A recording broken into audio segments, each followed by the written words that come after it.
Okay. All right. Quick reminder, I'm going to try to remind you up through Wednesday. First assignment, what is it? Book cover. Get it on. It's all or nothing kind of a deal. It's 5 points for the book cover. Okay, get it on so you don't have to worry about it. If you need a bag or something, I can provide you with one. You know, if you need one of those Bill's Family Food bag, but just make sure that you're actively trying to get that cover on before Wednesday, because right when you walk in, that's when I'm taking points for. Okay. Now, if you're on the ag trip, I understand. I'll either get it tomorrow or I'll get it Thursday, whatever. Okay. So, because I know people are going that day. All right. Let's see. Try to write down the outline. This is kind of our goals for today. This is what I want to talk about. Is our topics from the first section. So I'll let you guys write that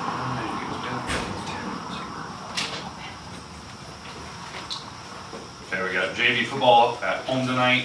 Is that Bishop Jurgen tonight? We know? What? What's the football coach tonight? Is it Bishop? Yeah. Okay. Hot ham and cheese sandwich, green beans, baby carrot, celery today. There you go.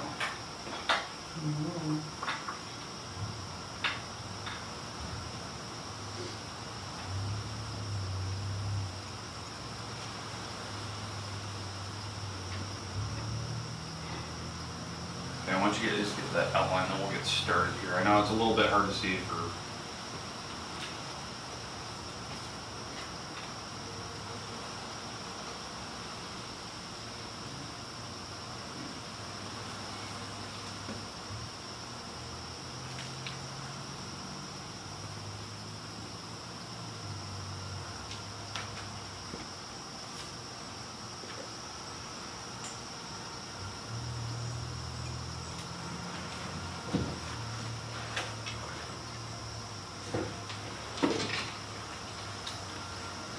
Do you guys see that okay over there? Alright.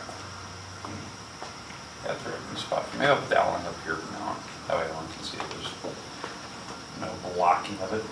Okay, so I want to talk about expressions versus equations today. That's our big first thing I want to discuss. There's a couple vocab terms that we're going to talk about with that we're going to use throughout the year. So kind of just as a little bit of a intro to kind of what we're going to get into. Talk about intersections and unions. I'm hoping that you've seen that before. Some people have not. Some people have. It just depends on how detailed they go into it in Algebra 2. It's kind of a big deal. This is probably the #1 topic in the first chapter and the second chapter that people really struggle with is this part. It's the interval notation. It's how you write answers down when your particular function has a different answer set than just every answer or just one answer. It has like multiple different answers. This really gets people, so we're going to focus on that today. We're going to practice this a little bit too much so that you guys get bored of it. That way you kind of know how to do it, and so when we get to those later sections, you automatically know how to do it. We'll talk about two different ways. So there's set builder versus interval notation. This will probably be the thing that we'll spend the most time on is this one. We'll talk about absolute value. You probably already know it. You've seen it since elementary days. But we'll talk about because we have to talk about distance and number line. And we'll talk about all the parts of a number line. And then properties of real numbers. That's what we'll end with today. I don't know how far we'll get to that.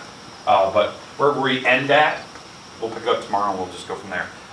For sure, you're going to need textbooks tomorrow. I know I always say bring it every day, but for sure tomorrow, I think we'll get probably our first book assignment tomorrow on just this stuff. I'll pick a couple problems here and there from each one. All right. But yeah, so that's kind of our outline today. Let's jump right into it and let's get started. Let's talk about expressions. Let's start with that first. Okay, can somebody give me an example of an expression? Something that they've seen in math class before. Any example you want. What's an expression? We know the difference. Let's start here. Do we know the difference between an expression and an equation? What's the difference? Main difference. Throw it up. Yeah, equations have equal signs, right? So let's put the equation here. Okay, good. That's like the main difference, right? Equations have an equal sign. It could be anything in algebra. It could be, 2x plus 1 equals 5. With an answer, for x is 2. That's an equation. You can solve. To solve equations, it's called the inverse operations.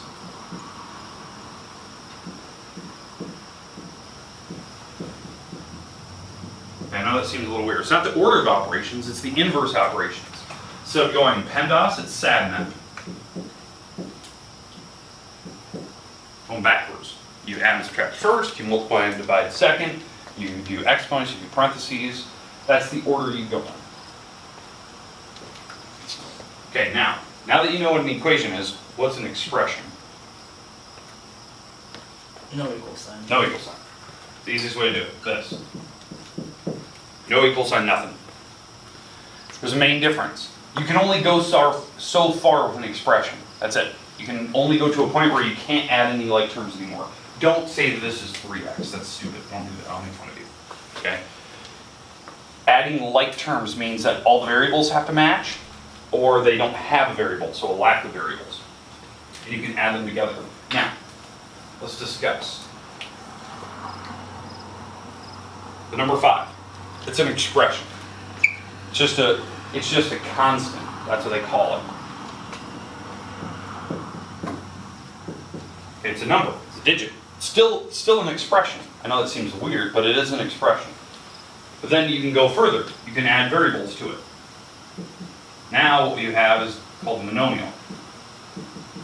Single item has a variable to it.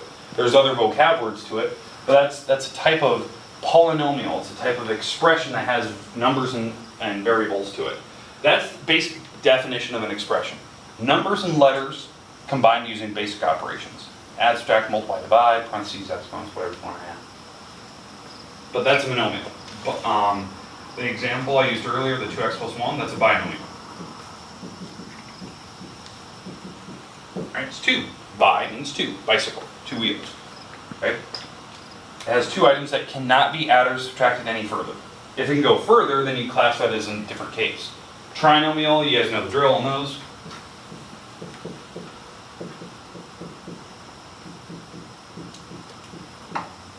This is probably the one that you should spend probably the most time on in Algebra 2. You know, factoring it apart, pulling it into pieces, understanding what those are in the first place. We're going to come back to that. That's one of the things. I think we have factoring in, I think there's the second or third section. We talk about factoring one more time. We go through all 5 types of factoring, and then eventually we mold into like, why do we even have that? Like, what's the purpose of a polynomial, a trinomial like that? What would be a real life example of that? That's what we're going to be eventually getting into. Because there's a lot of stuff with trinomials. That's why they spend so much time in Algebra 2 on it. But most people are comfortable with it, you know, factoring. I know there's different rules for factoring. There's common factors, trinomial, there's difference of squares, cube rule, there's grouping, or I don't know if they call it grouping anymore, but I call it grouping. But those are like the 5 types, right? Most people really struggle with those later ones, cube rule and grouping. Some people still struggle with the beginning ones, so we're going to try to get better at it, because believe it or not, like just factoring and doing this stuff, that's kind of like the early stuff in this chapter, in the book. Right? We just use it from then on out. So if you're not comfortable with that, I'll try to get you better at it as we go. Okay, then anything past trinomial, what's the name of it? Polynomial. Anything. Could be a 4, 5, could be anything bigger. It's anything larger than a trinomial is just polynomial in general. I know that's kind of weird. But if you can combine them, then it would be a different category. So you just make sure when you're classifying it, that's what they always call it. You're classifying that polynomial. This is something that I want to make sure we understand there's a difference here. These items you can't add together. Okay, that one has an x, y on it. This one just has an x. I know that the x's are the same. You can't do it. Even though this one does have a leading number up front. We'll talk about it here in a second. But you still can't add it. Even if it's something like this. Still can't add. The reason why? The x has power 2. Difference. There's a difference. I know they have the same variables, but the powers are different, so that makes them different in general. You can only combine them if they're exactly the same. So if that 2 is gone, now you can add. Now that's 4xy. If you multiply, that's a totally different story. All right, I believe the laws of exponents are right before we get to factoring, so that'll be the next couple sections. Okay, any questions with expressions themselves? Add and subtract like terms. When we get down to these properties, the properties of real numbers, we'll explore more. I'll start using 2 or 3 of them. We'll talk about it. We won't go too far in depth, especially with like the laws, so I won't be multiplying too much today. But just talking about adding and subtracting, we'll do some basic stuff with that. Equations, I gave you this really brief introduction what SADMAP is. It's order of operations just backwards so that you can actually solve equations. With expressions, you go PEMDAS, order of operations, combine. You go parentheses, exponents, multiply, divide, add, subtract. But when there's an equal sign, you go backwards. That way you can actually solve for x. That's a big part of, I know, Algebra 2, Algebra 1. Geometry, we really stepped away from equations like that. We just got away from them. We did a lot more properties and proofs. But the concepts are still there. You know, if you need to prove what your answer is, you're still showing work, right? We're not going to have proofs or big, long things. We're not doing that. I just want to make sure that you understand the real math behind it. That's really what I care about today. Okay. Any questions with the difference between the two? I know I went a little more in depth than I wanted to, but we're good? Perfect. All right, let's move on. Let's talk about the vocab with expressions. I kind of hinted at it, but I never really went into it too far in depth. With an expression, there's different types of expressions. There's algebraic, there's numerical expressions. Let's talk about that. Algebraic is just the ones I just showed you a little bit ago.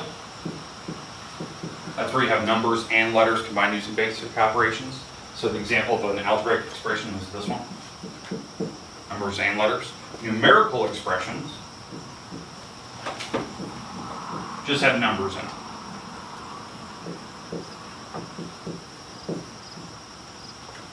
It's an expression, still is. I mean, you can eventually, with a numerical, you can simplify it so far down you get down to a constant, a single digit.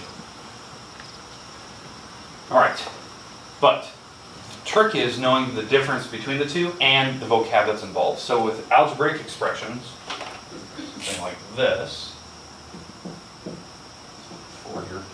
there's different terms that are involved. With the 3 here, that's called an exponent, or power. Now, obviously, different powers have different names, like square or cube, but usually you can always say like the power of 3, but it's just an exponent. The x is called a base or variable. Now, why I put base first? It's a base to begin with.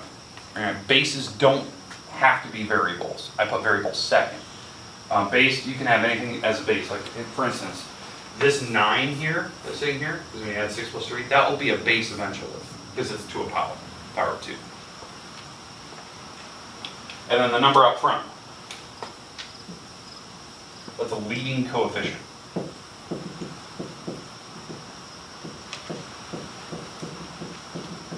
Now, I know you guys are pre-calc, but just remember, the leading coefficient, that, what is that, the 4, does not have the power of 3 on it.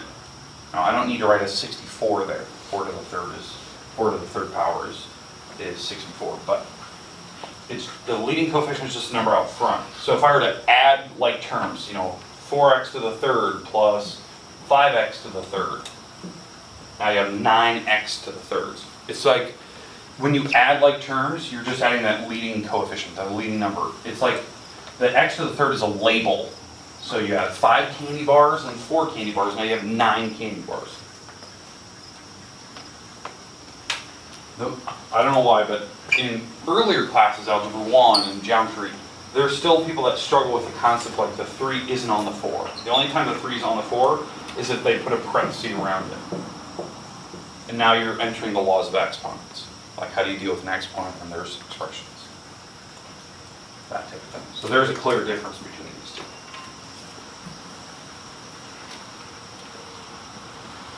All right. Questions, comments about the vocab terms? Can you guys see that okay? Okay, once I move that way, it's fine. All right. We'll get to more of this in these sections. So like we're going to build upon this. It's not like you need to know everything day one, but it's just one of those things that most people know this. It's easy for you. Some people just need that refresher to hear those vocab words again, or just see a couple of problems to get back in the swing of things, because it's been a long time since you probably had to do something like that. So, all right, let's talk about intersections and unions. Let's talk about that. That's our next topic I want to discuss.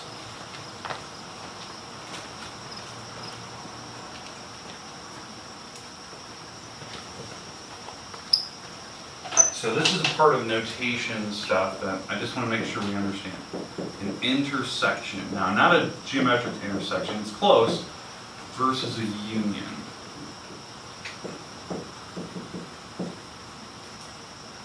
What this is if we're looking at answer sets, we have two different functions, maybe they're crossing over each other, and we're looking at, do they have any answers in common? Do they have any like items? It could be anything. I'll kind of show you an example where you'd see something like this in a non-math class.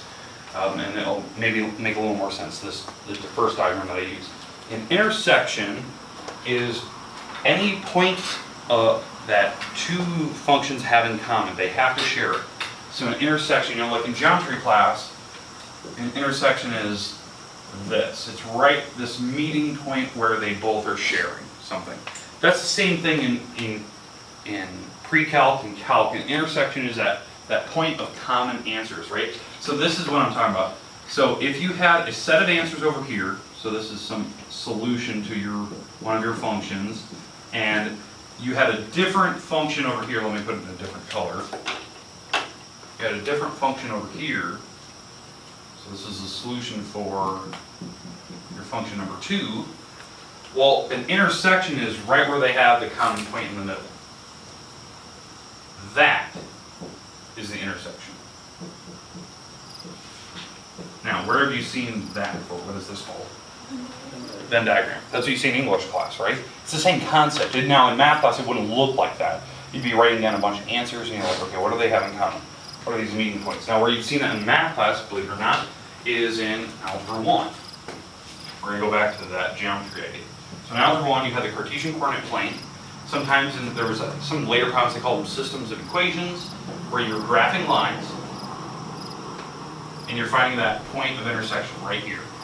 And you're trying to find that one location on a graph where they both cross. And they taught you a bunch of different skills to figure out that point of intersection.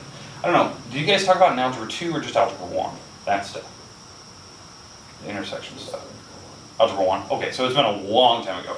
Okay, we still do that in pre-calc. That's a big thing for Calc 1, Calc 2, is finding like points of intersection like that on graphs. So it could be anything. Because like in this class, we're not going to just deal with straight lines, we're going to deal with curves, hyperbolics, right? So we're going to be dealing with parabolas, once you guys first start in Algebra 2 on. We'll do hyperbolas. We'll do ellipses and circles and all that stuff, but sometimes we'll be talking about points of intersection. You'll have all these objects, but maybe you have items going through them, and we'll talk about what are these solutions, where they meet. Those are intersection points. That's a major focus of pre-calc. The reason being is that in calc, the whole point of calculus is looking at rates of change. So it's looking at how speed changes over time on a curve. One of the greatest examples I have of calc is if you have a car going down the street, like let's say a police car, right? So you got a police car going down the street, and you have a light on the top, and it's moving, right? It's moving at a certain rate. Well, in calc, what we look at is what would that rate look like if it's hitting a wall next to the car? That light's shining on the wall, right? That rate of change changes as the car passes it. It looks like it's going really fast, but when it gets closer to the wall, it slows down a lot. Well, that's what we do in calc. Well, that's the same concept. It's an intersection between a line and a wall, two objects, a plane and a line, when we start looking at that stuff. This is just the baby stuff into it when we look at common solutions. A lot of people lose that. A lot of people just well, why do we do this? That's the concept. Then eventually you start learning about area and curved bodies. But this is the baby steps into it. We just look at, do they touch? Where do they touch? What's the common solution? Okay, so the intersection. Now, what that'll look like when we get to notation is the hard part. This stuff. The notation set builder versus interval notation. We'll talk about that here in a second. All right, now let's talk about a union. Now, a union is the same concept. You can have two different functions where they share something in common, like this, the Venn diagram again. But a union between the two is all the solutions. It doesn't matter if they cross in the middle. I don't care about this part in the middle. And the union between the two is adding everything together. This is a union. The whole thing.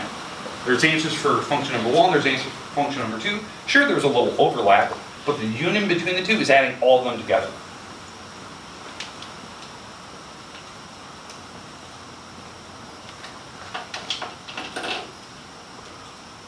It's adding everything together into one group.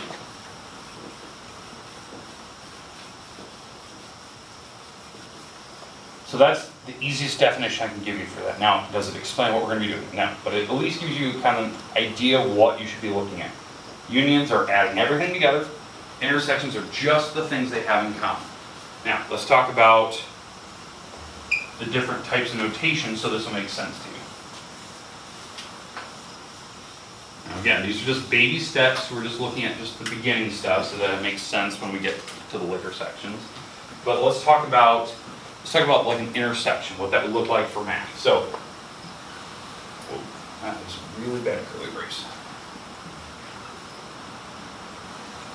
Okay, give me 4 numbers, any 4 numbers you want. 5. 7. 4. Let's go 14. And give me another one. 20.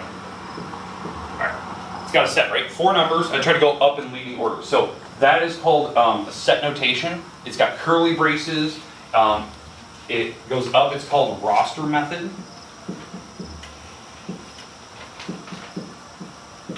For set notation. Now what that means, roster means you put things in order, least to greatest. You separate them by commas. If there's any more numbers, you can put them in the brace, you just make the brace longer. If there's a pattern to it, you can put a dot, dot, dot. Maybe it'll just follow the pattern the rest of the time.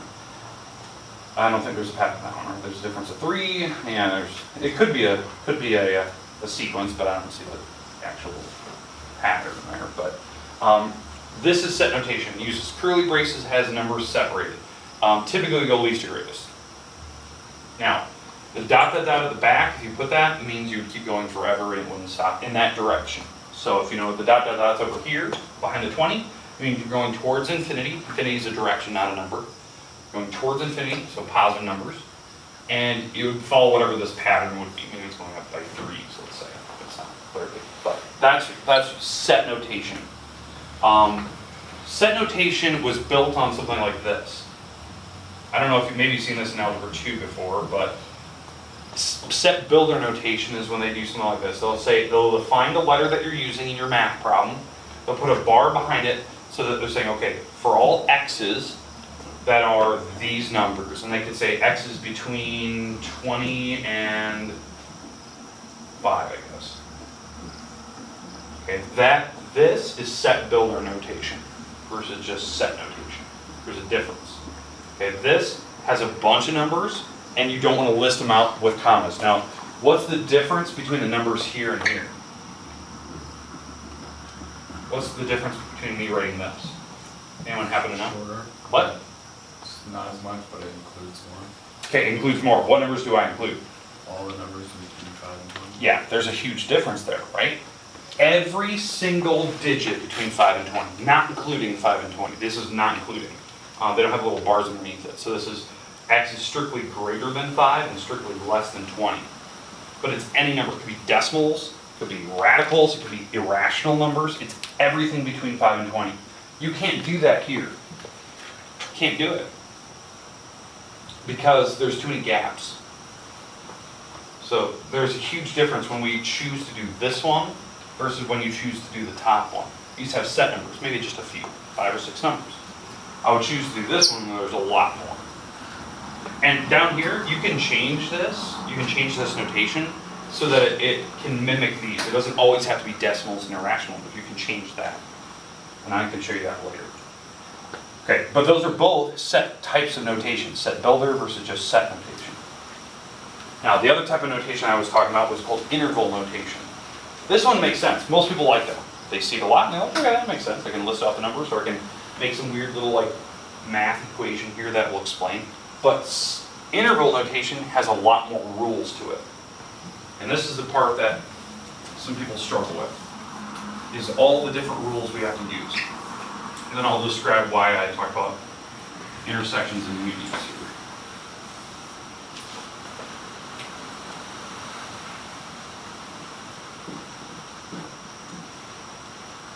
That. I know that seems weird, the way I just wrote that. What you're looking at there, that is an example of interval notation.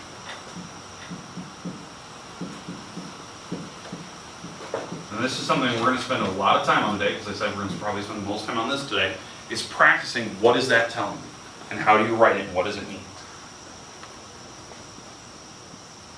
So write that example. I know it seems a little weird, but try to write that example down.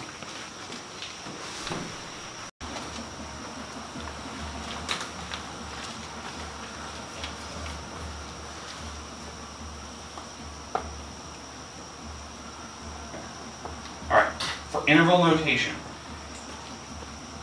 What I always think of when I see that type of notation, it's kind of like this idea. It's the set builder, where there's more than just two numbers. It's not just 0 and 4 separated by numbers. There's bracket. Notice there's not curly braces. That's the big giveaway. We're not using curly braces anymore, so there's more numbers involved. This little bracket here, the actual bracket, means that it's including. So what I mean by that is it's an actual set of numbers. It's including the number that's right in front of that bracket. So you're actually going from 0. So if we're looking at a set of numbers on a graph, so if I had a set of numbers on a graph, 0 is actually included. So I can actually put a solid dot right at 0, because that bracket tells me it includes 0. And then it goes all the way up to the next number, so it's going from 0 all the way up to 4, so it can go through all the decimals and all the irrationals. But when it gets to 4, since you notice we have a parenthesis here, now, since there's a parenthesis, it's not including that number. If it was a bracket, you'd include it, but now we're not including this, so not included.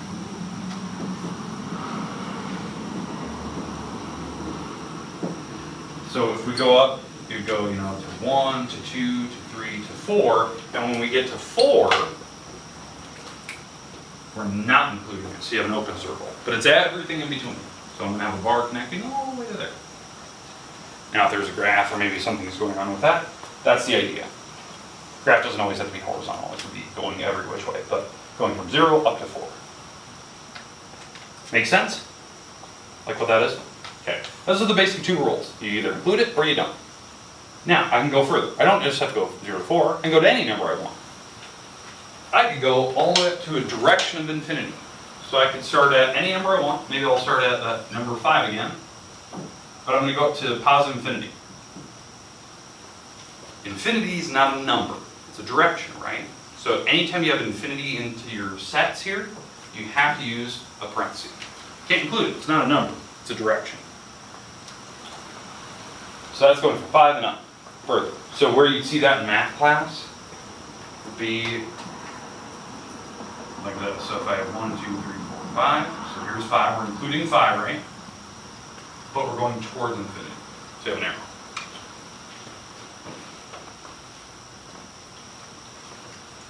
I was sticking with that horizontal system again. Now again, are those graphs perfect representations? No. I mean, the graph could be doing anything.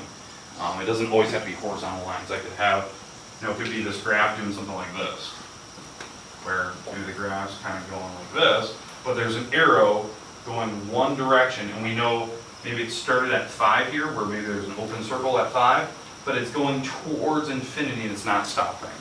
The graph is continuous to that point. Now if I go the other direction, maybe I want to go towards negative infinity. The smaller number always has to be in front. So if I'm going towards negative infinity, now we're doing this. Up to whatever number I want to go to. Maybe I'm going to go to the number 3. And maybe I'm not going to include 3 this time.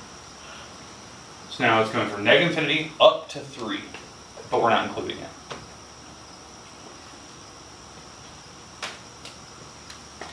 Okay, do we see the differences between the numbers? Smaller number in the front, bigger number in the back. Comma separates them. It's So it's all the numbers in between. You include it if there's a solid dot at the last number. So you use a bracket. Do we feel comfortable with this interval notation? Okay. Why I like interval notation. This is my go-to version. I love this version. The reason why? You don't have to do all this fancy stuff. You don't have to, go from 5 up to 20. You don't have to do that. I can write this differently. How can I write this, just right here, differently, but using that notation? Can anyone think of it? Got it? Go up. Let's see. I want just this, but I want it in that type of notation. Yeah, I know. This one's dying. Sorry.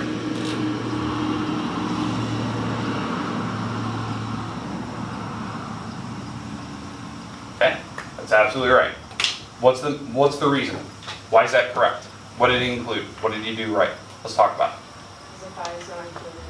5 is not included, and There's a 20. neither is the 20. So use parentheses. Perfect, that was good. Now, what else did you do correctly? What was the other little thing that I said you have to make sure of when you write it? Smaller number comes first. Oh, smaller number comes first. These mean the same thing. Now, why this can be difficult for people? Because the problem that I can definitely foresee in the future, if you were just to look at this in your textbook, what does that look like to you? Graph. Yeah, like a coordinate, like an ordered pair, right? Something you'd graph in Algebra 1 class. Like, oh, go to 5 over, 20 up. And that looks weird. How you'll know is if they ask for like the set of numbers, so you'll know that we're using set notation. Usually the thing that really gives away is using brackets, and it really throws people off. So they're like, well, what's the bracket for? Because they're giving you all the answers. There's more than just one answer. That was really good. I'm not impressed with that. Just seeing a short little introduction to it. Okay, now, do we feel a little more comfortable with that stuff? Just a little bit. Here's the issue. I was talking about intersections versus unions. Because you can have intersections and unions with this type of notation, where you have two different sets coming together and combining. So let's talk about this.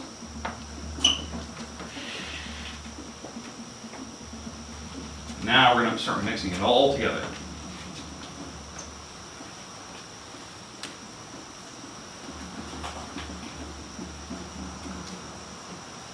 Okay, so we're still doing interval notation. We're going to try to do it for an actual union. So I'm going to actually draw a graph here.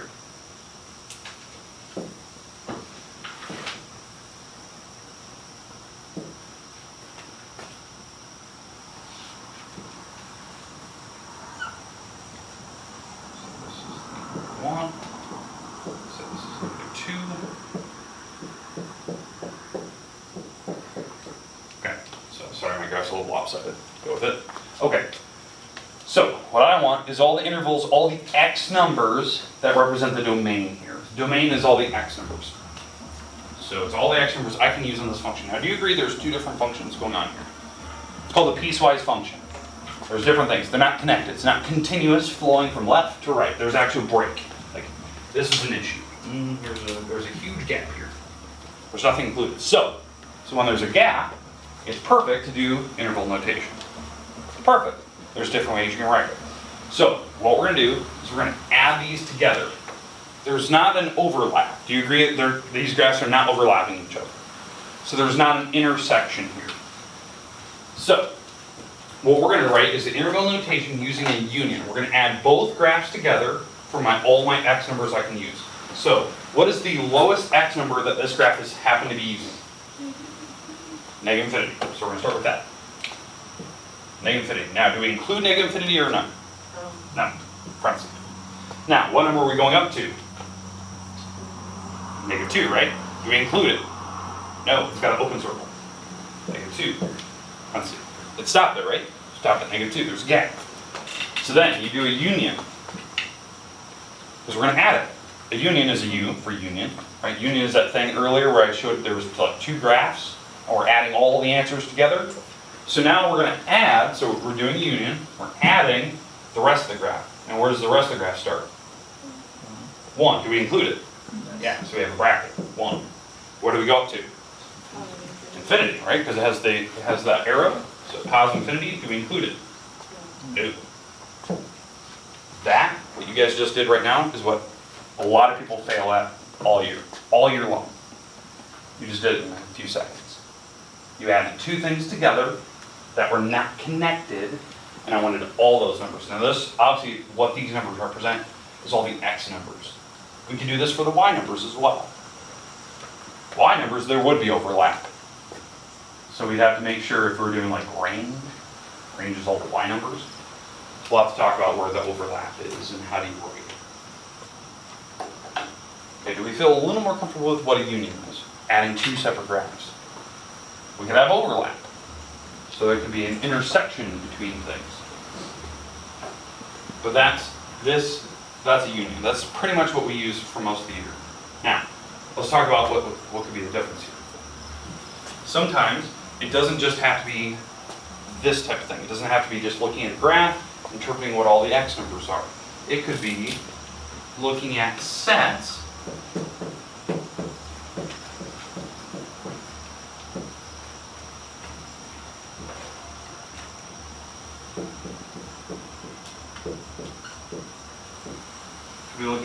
like that and trying to pick out either it's a union or an intersection. So now, this was a union. Earlier I used a U. That means I'm adding both parts together. So it's all the x numbers between here and here added together. What that little symbol is, this symbol, that's an intersection.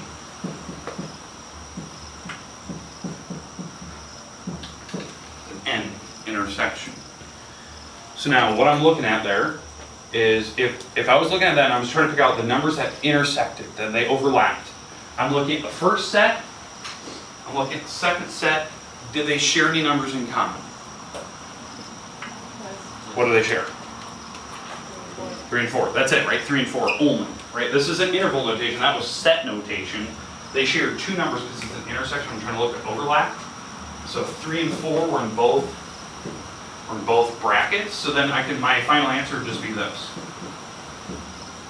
That'd be my final answer. This, right up here, that whole thing I wrote in red, means this. I could have shortened it up. Is now all the numbers between 3 and 4, just 3 and 4. So sometimes there's a difference. Like, because I'm thinking about, people are going to write, answers like this. They're going to look at, x numbers, and they're going to write down all their unions. But if they ever wrote intersections, you have to worry about, is there overlap? Because if there's overlap, you can write it differently. You can shorten it up. It's a shortcut. Will you kind of automatically do the long run? Or would you rather have it? On the first time, yes, I would count on. Because the first time is trying to have you figure out, can you write it differently? Can you shorten it up? Okay, after that, not very much now. But, okay, do we see the clear difference here? Like this one, we don't shorten up. It's just, you're adding two different sets together. You can figure out the sets by looking at it. That one, it's an intersection. You're trying to figure out just the numbers they have in common. Now, what happens in this case? Okay, we're going to do the same thing. 3, 5, 7, 9. Intersection 1 and 2. Okay, so there's a clear line on the board there. All right. So intersection between those two. So I have two sets. What's the intersection between them? Say it? Nope. There isn't, right? Because if you look at all the numbers, this set started at 3, and it went by odd numbers, basically 3, 5, 7, 9. You can figure out 11, 13, because it had the dot, dot, dot. There's a pattern, so it's a sequence. You can figure out the sequence. The other set had a 1 and a 2, but they didn't share any numbers, right? It wasn't like they had shared a 3 or a 5. That set stopped. Because it's not a bracket, it's not parentheses, so we're just using the sets, just those two numbers by themselves. They didn't share, they didn't overlap, there's no Venn diagram, there's no similarities. So, the answer? The null set. Or empty set. There is literally no answers that they share. There's no solution. We call it empty set. They didn't share anything in common.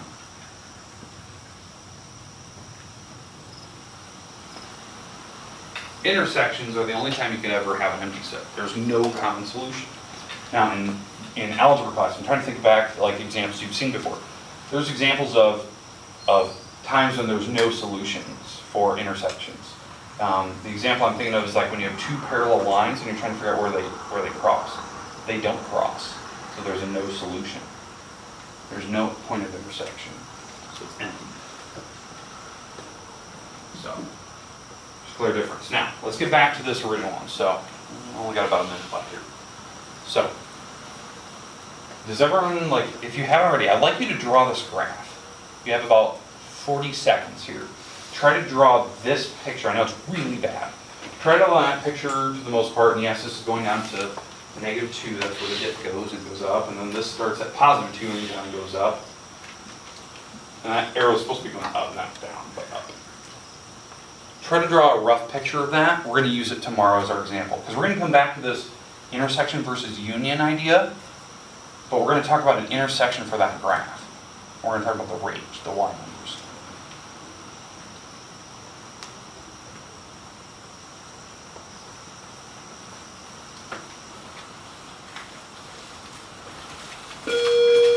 Perfect. Right. Don't forget your phones, please.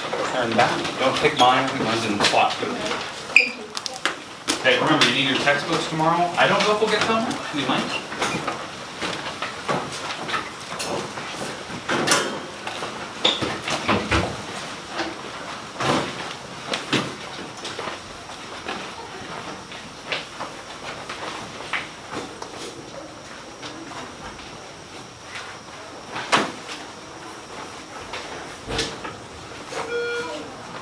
Okay, the following students to the office, please. Devin Slotnick, Brock College, and Ben First. Please come to the office. Devin Sloan, Brock College, and Ben First.